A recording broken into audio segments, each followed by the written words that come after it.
what's going on? It's Quinn David Furness. Welcome to my show, Quinn David Furness Presents, the Beantown podcast for Sunday, June 14th, 2020.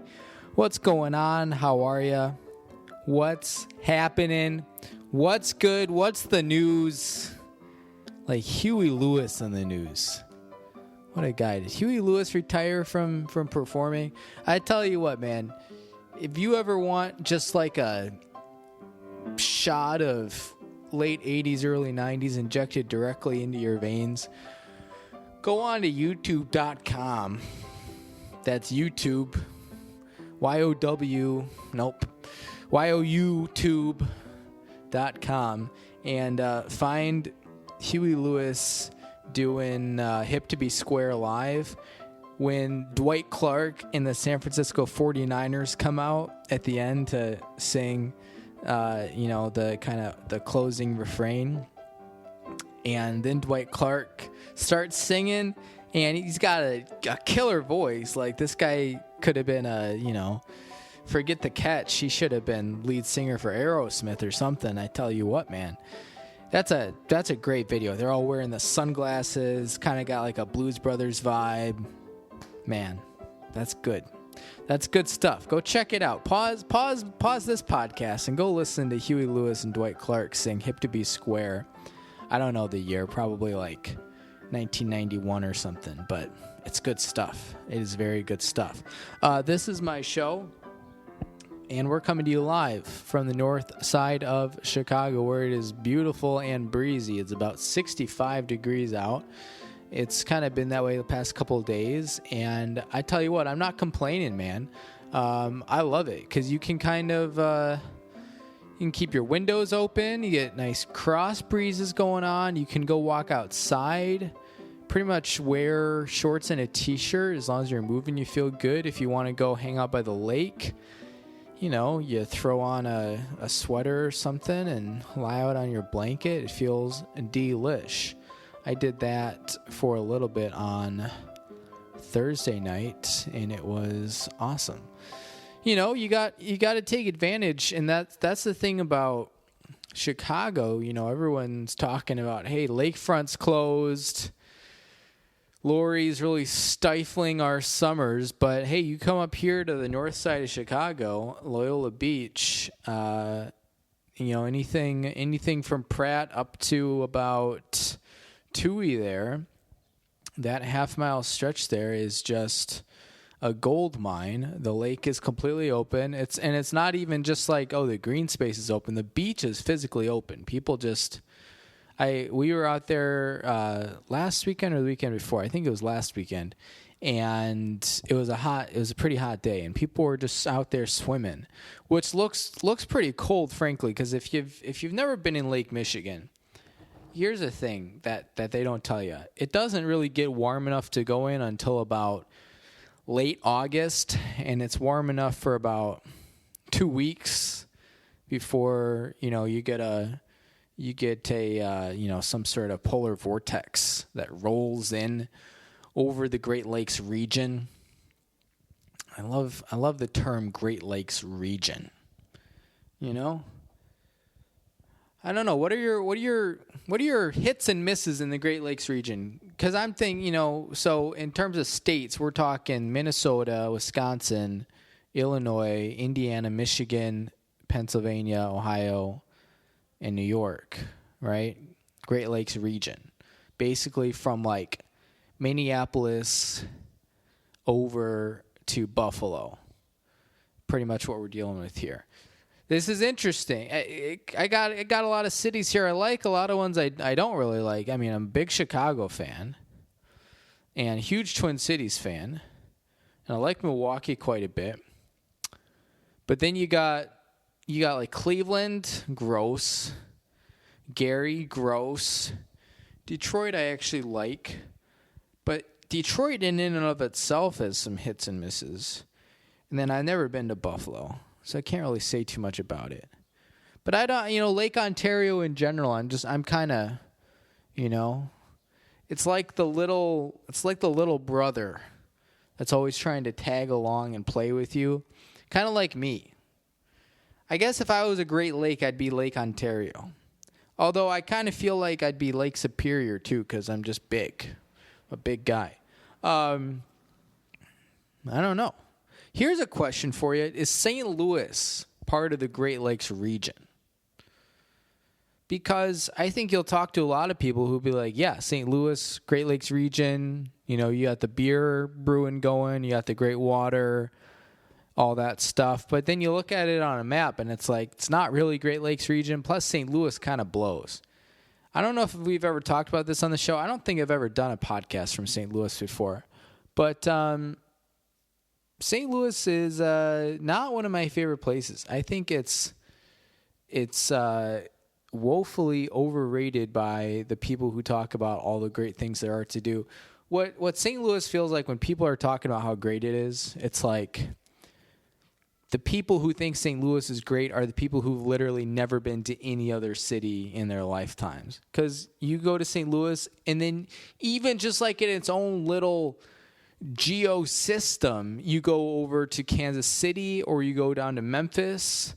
I'm not even including Chicago. Chicago puts all these places to shame. But literally, you just take like St. Louis, Memphis, Kansas City, and I mean, hey, I'll even throw in Wichita.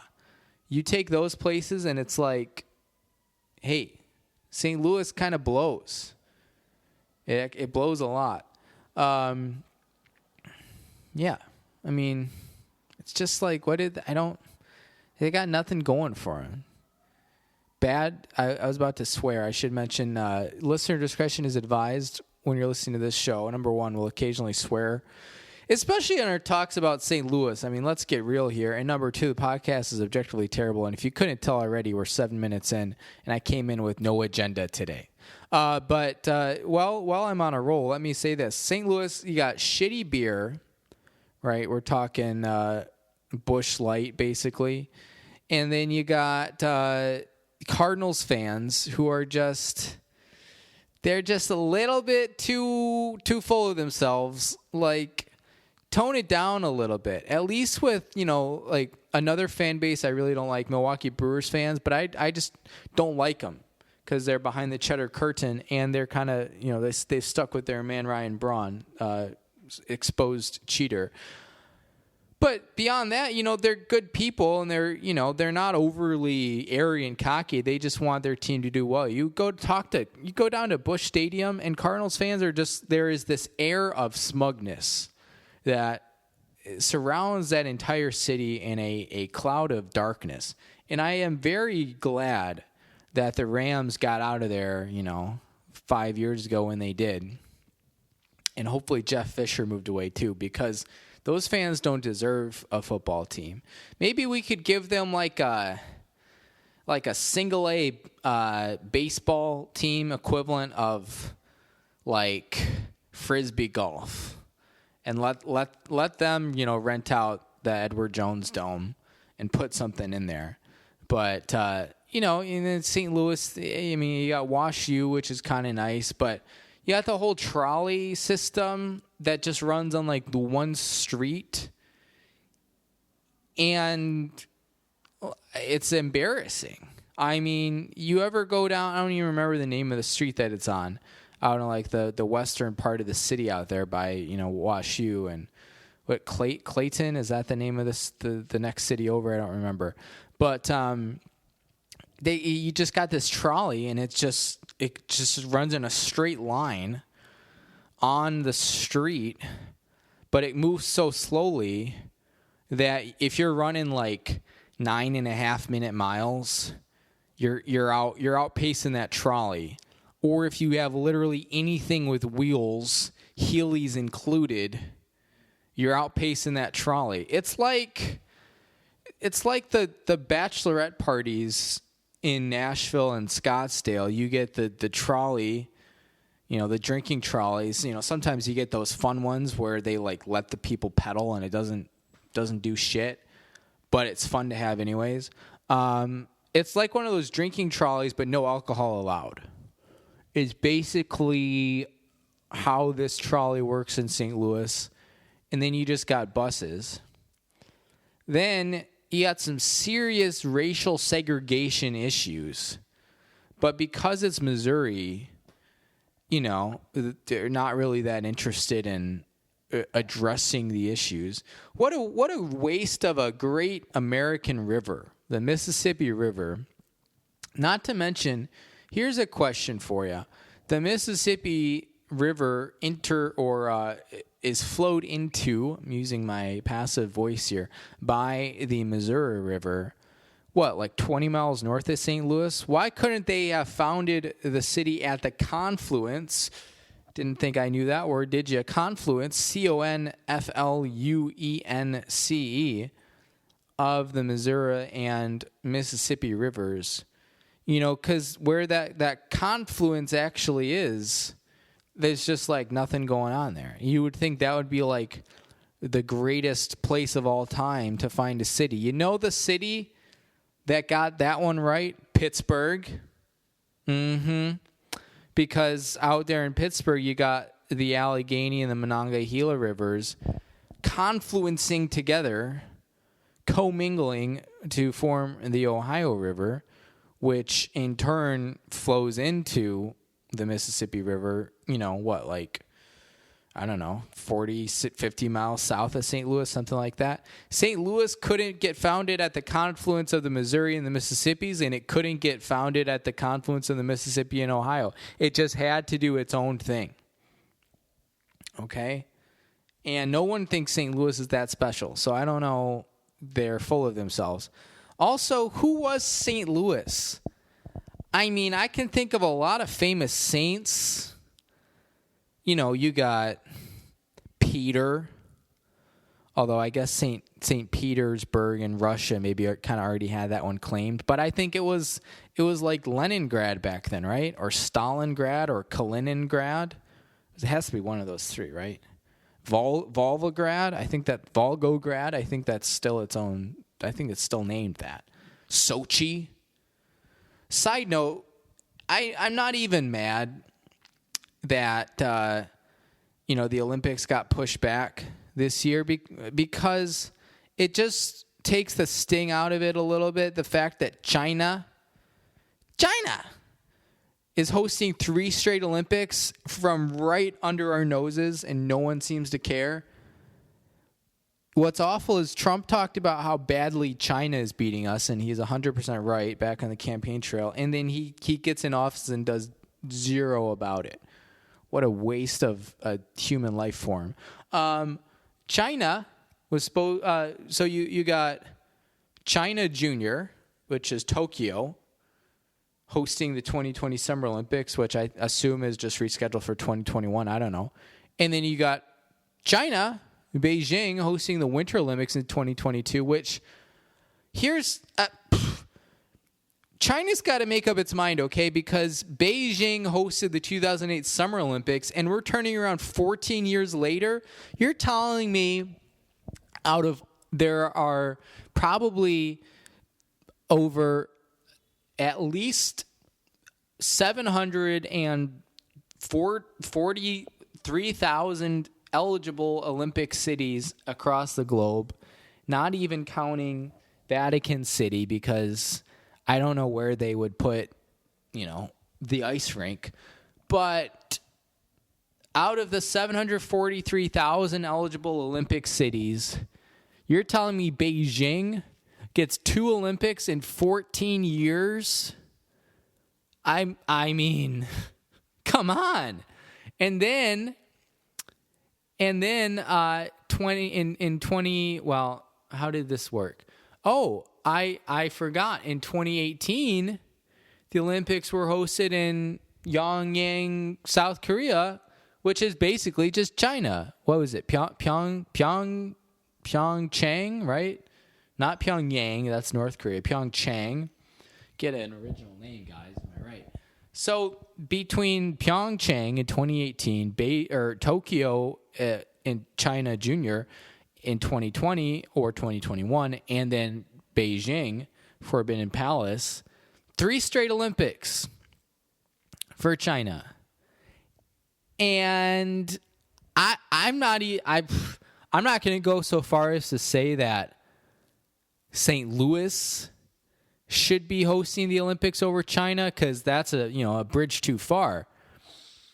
But let's maybe get some diversity in the Olympics, okay? How about some affirmative action Olympics? That's probably the only way, frankly, St. Louis could ever host an Olympics. I mean, if I went on a game show and I won an all expenses paid trip to St. Louis, I would just ask for the $47 instead in cash, because then at least I could invest it in something that wouldn't make me want to kill myself. Like some donut holes, or Vitamin Water makes a delicious line of refreshing beverages. And for $47, you could buy at least, you go out to the suburbs where prices are lower, you could get like 25 Vitamin Waters. At least. You find a sale, you go to Woodman's or Aldi, or like the Vitamin Water wholesale store, one of those GNC places. Great natural content, I assume, is what it stands for. We're talking maybe 30. So St. Louis, I just wish, that it would just back off a little bit. Stay in your lane. Relax. Recognize that you're awful and no one likes you. Okay? Mark Twain got super close to living in St. Louis, and then instead he was like, nah, I'm going to stick to Hannibal. Why? Because Hannibal's a freaking G, man. A badass. He took elephants over the mountains. We don't talk about this enough. The fact that Hannibal took a fleet of elephants through the mountains, through the Alps. How did he even... Here's a better question. How did Hannibal get across the Strait of Gibraltar? Let's go to Google for this. Okay, because so Hannibal was from Tunisia, Algeria, something like that. How did... everyone's always talking about, Hannibal going over the Alps. But we don't talk about Hannibal. How did Hannibal Buress die? Hannibal Buress isn't dead, is he?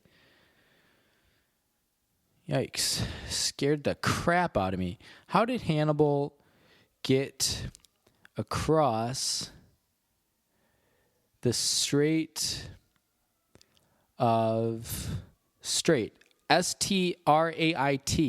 Strait of Gibraltar. Also, how long is the Strait of Gibraltar, or how wide? If anyone knows, email us, beantownpodcast@yahoo.com. Again, that's Beantown, Beantown podcast @yahoo.com. All right, we're going to Reddit. How was Hannibal able to get elephants over the Mediterranean in the Punic Wars?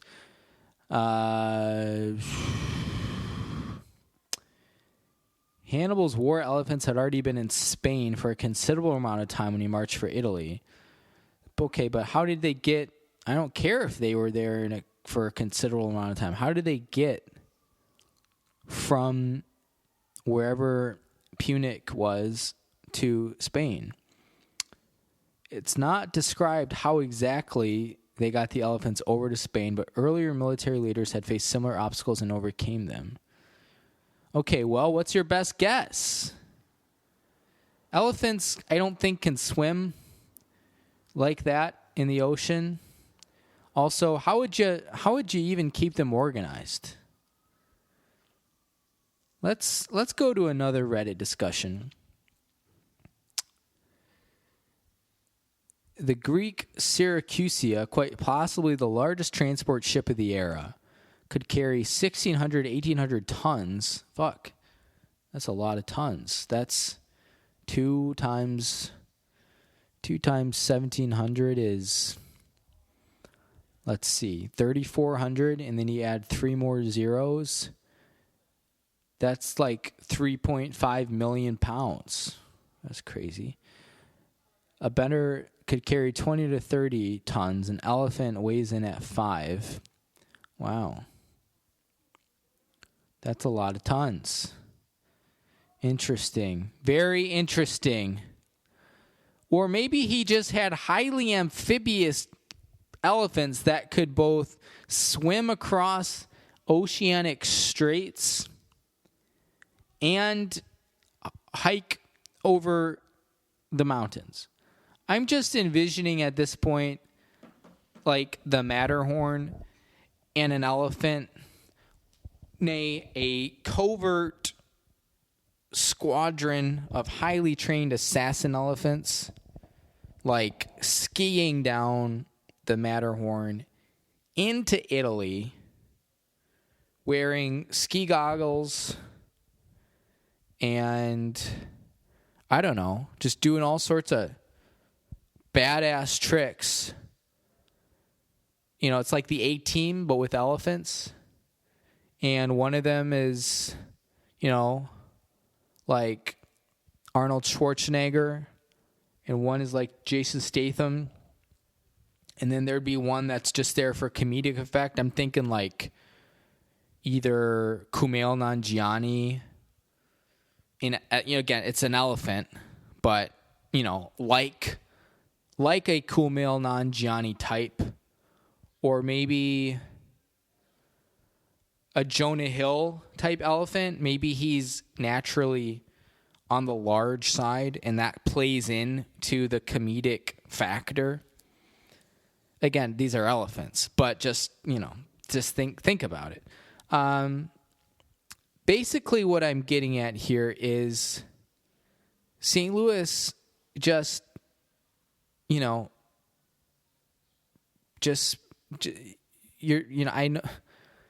not good, bad, real bad, very sad. And there's really no reason to go there, because the wait times at the Arch are long. The beer is real bad. If you're looking to explore the Mississippi, just go to like Memphis or Dubuque, Iowa, right? Or Galena, a quaint little town. Even Moline, okay? Or Davenport, or one of the two other quad cities. So if you want to include St. Louis in the Great Lakes region, then just put it together with Cleveland, where I was going to say set them on fire, but Cleveland's river is already on fire. The Guadalupe, or whatever their river is called, that flows into Lake Erie. And just take those two cities, and, if we're going to do like another civil war here, maybe they'll be the first two to secede. But instead of fighting a war to, bring them back in, we just sort of let them leave. Okay? And that's about all I want to say on that matter. Let's go to our ads here and thank our wonderful sponsors who so generously supported that 23-minute rant, 23-minute long rant on St. Louis. Home Pride, Oregon. Are you tired of selling your house for less than a quarter of what it's worth, all because you couldn't find a reliable home inspector in time? Well, Oregon listeners, you could. Speaking of rivers, just go to the Oregon, Illinois. It's on the Rock River, which flows into the Mississippi, maybe, or the Illinois River. I don't know. Why St. Louis couldn't even get founded where the Rock River flows into the other river, or at least the Kishwaukee into the Rock River, right? St. Louis just stuck their nose up at all those different confluences. What losers. Well, Oregon listeners, there's good news. Home Pride Inspection Services in Bend, Oregon. If I was going to found my own city, it'd definitely be at a confluence, is Central Oregon's hottest new home inspection provider with inspection services including things like heating and cooling, roofing, plumbing, and so much more. Home Pride Oregon is both contractor certified and home inspection certified, so you know you're getting the good stuff. If you're tired of big real estate's anglehold on the home inspection market and you want a safe, certified home inspector you can trust, you got to call Steve at 541-410-0316, or you can just visit homeprideoregon.com. Again, that's 541-410-0316, or you can visit homeprideoregon.com. Home Pride Oregon inspection perfection.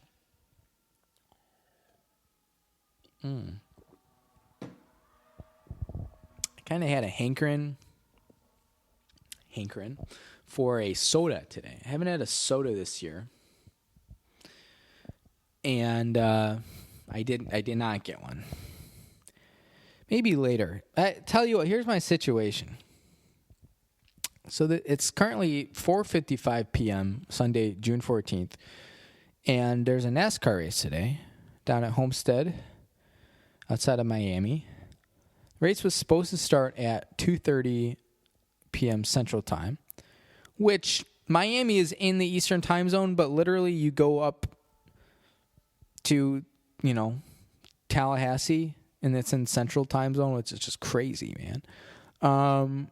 But they have completed 5 laps, and the race has been under red flag for the last 90 minutes or so, because of lightning in the area. Well, first the race was delayed because of a brief shower, so then they had to get out there, dry the track.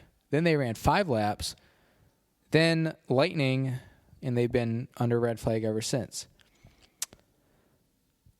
So it's like I don't want to leave the house because I want to watch this race, because this is literally like the only sport on that I care about. You can find some European soccer, and you can find MMA, and then there's NASCAR.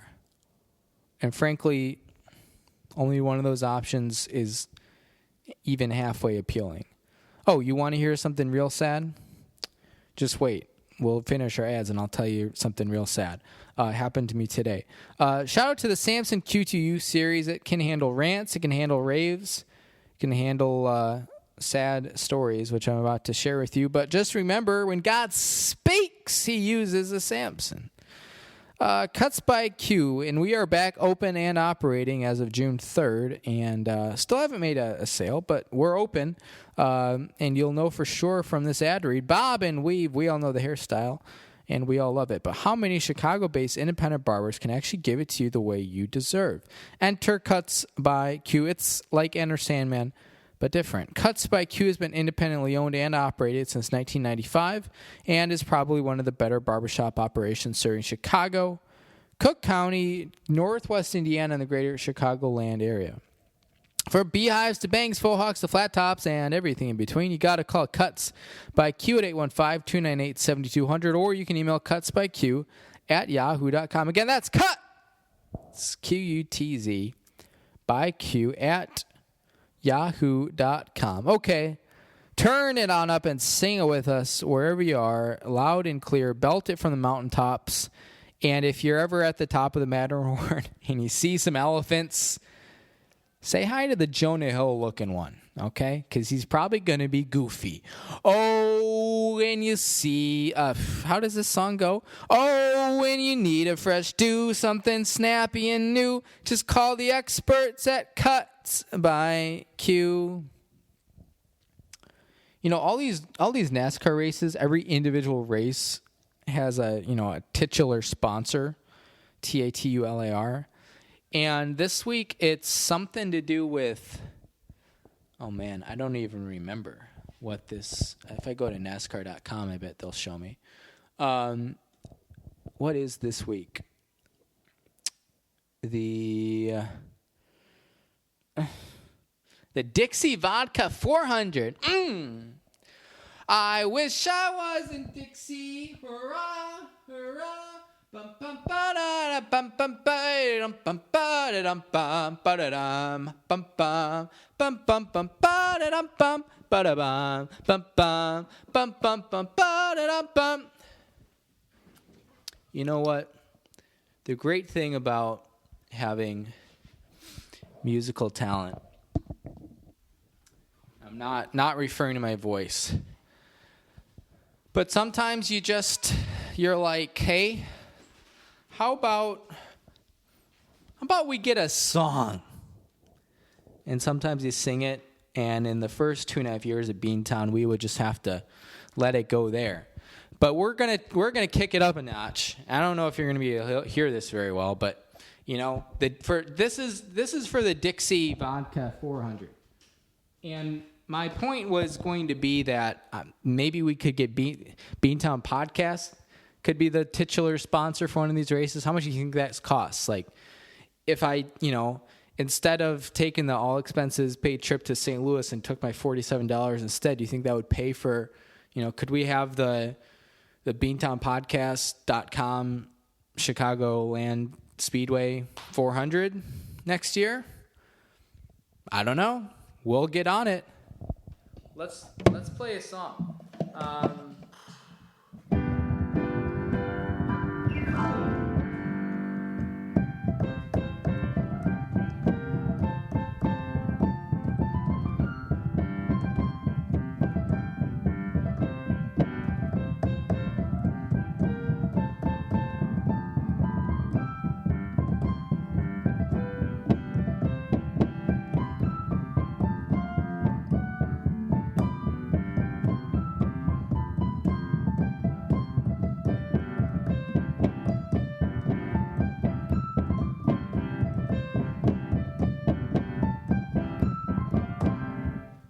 That was the whole song. So, Dixie Vodka. Remember, when you need to drive home, drink responsibly. And don't speed because you might spill your Dixie Vodka 400. Something like that. Welcome to part 2 of the program. I gotta pee. But the show goes on. Show must go on. Remember at the concert when after Freddie Mercury died and Elton John saying the show must go on?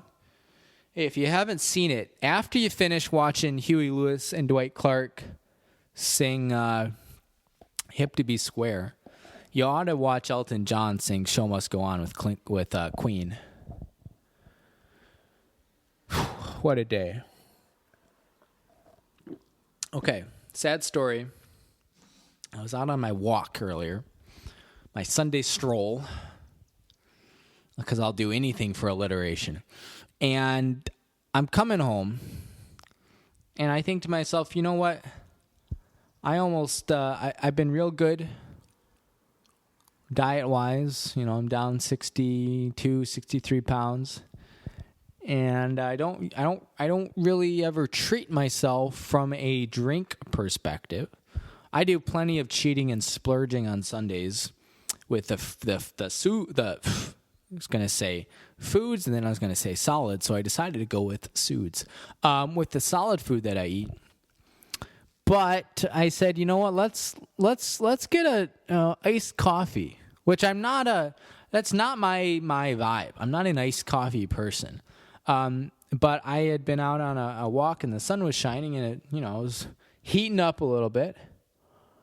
And so I stopped over at the Dunkin', and before you jump on me, my local coffee shop, Ellipsis, is still closed for COVID, although I learned they're opening up on Wednesday, which is very exciting.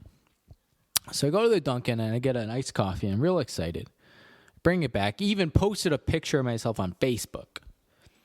And I sip a little bit, not too much though, because I'm going to hop in the shower, and then I figure I'll work on this after my shower's over.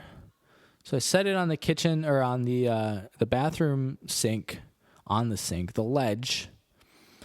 And it wasn't a precarious position at all, very comfortably positioned. And get out of the shower, I'm drying myself off, and I move the towel around to my back to take care of my back, and whipped it too hard, and the iced coffee went right on the floor.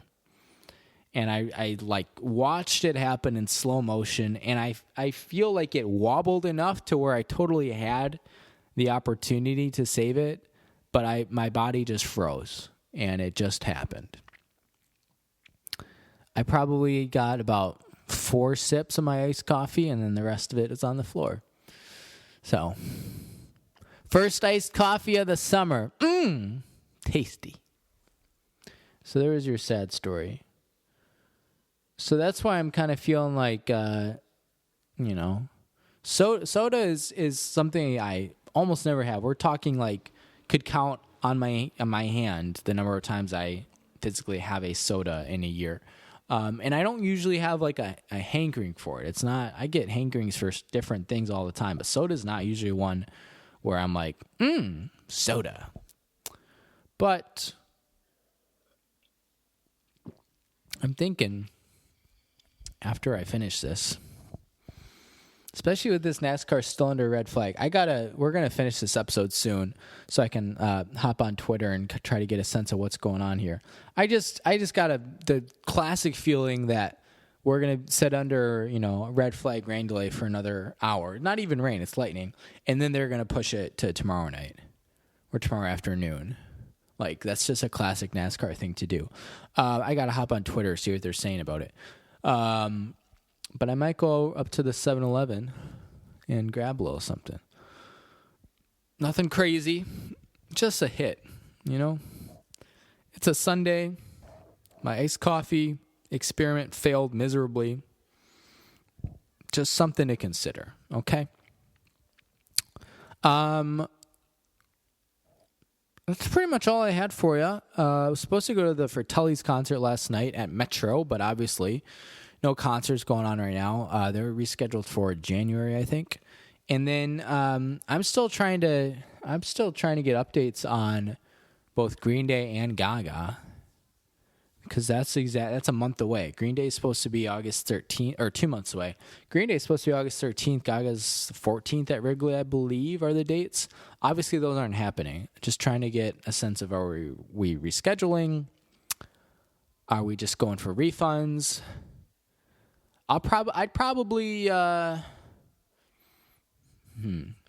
This is a tough one. I've already been through this with Foo Fighters. So I never really talked about this in the podcast, and there's not that much to talk about because I barely scratched the surface of any of it. But I have done some very basic ticket flipping, because it's just like, I won't say an easy way to make money, because everyone's a gamble, but you don't really have to do anything.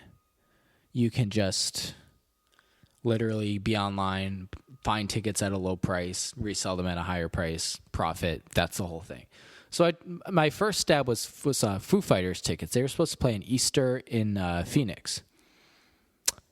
And obviously COVID happened, and I was able to get my full refund, which is good, because it's just, when we're talking about COVID, when, if you can break even and not lose money off of, something like this, and there's a lot of, I had 4 tickets, and each one I paid like, I don't know, $85, $90 for. So that's a big cash investment. So just give me that back, break even, I'm good. Green Day, I just bought 1 ticket for myself. I wasn't even trying to flip anything. I just want to go to that. So I'd probably just hold on to my ticket and not ask for the refund, because I got it at a good price. It was like $60 or something. And then Gaga, I have 3 tickets with the sole intention of flipping. I got those at a really good price because I got it as part of my credit card pre-sale. And without COVID limitations, under normal circumstances, I probably could have made a solid like $150 to $200 total off of those 3 tickets for flipping them. But I'm not sure, if we if they're saying, okay, reschedule for Gaga, next summer presumably, or you can just take you can get cash out right now, break even. It's tough because the part of you just wants to cash out now, recoup your money, no losses, no gains. But then the other part of you is like, well, But I'm pretty sure if I hold on to this money, I'll be able to increase it by a lot someday. It's a good problem to have, but there's no clear answer. Oh, well. Okay.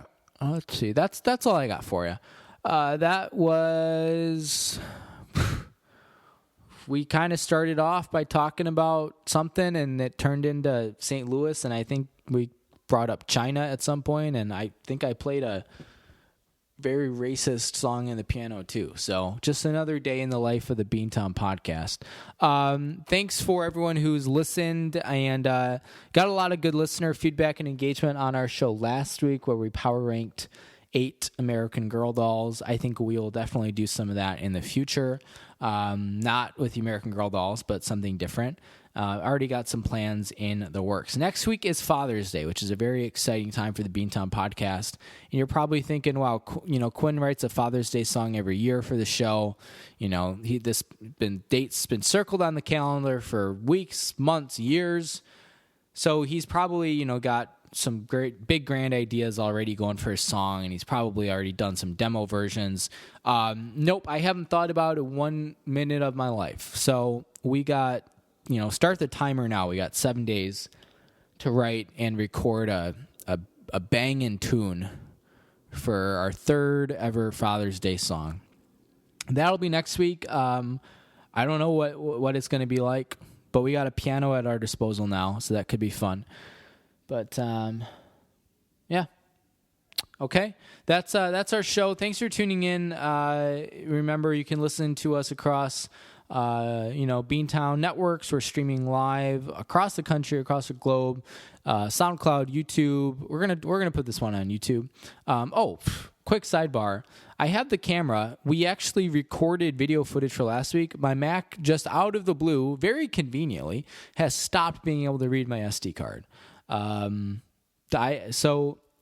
am literally, I got nothing right now because I have 3 laptops in this apartment.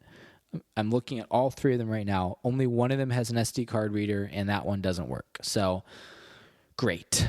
I don't know what the plan is. The drivers are coming back to their cars. That's very exciting. Well, this race is still going to be long anyway, so I think I'll go grab a refreshing soda. Refreshing, and just miss a couple of these laps. Whatever, not a big deal. So sorry about the videos. Doing my best here, but I literally am at an impasse right now. I would have to find some sort of external reader. I don't know. We'll see. I gotta do some research.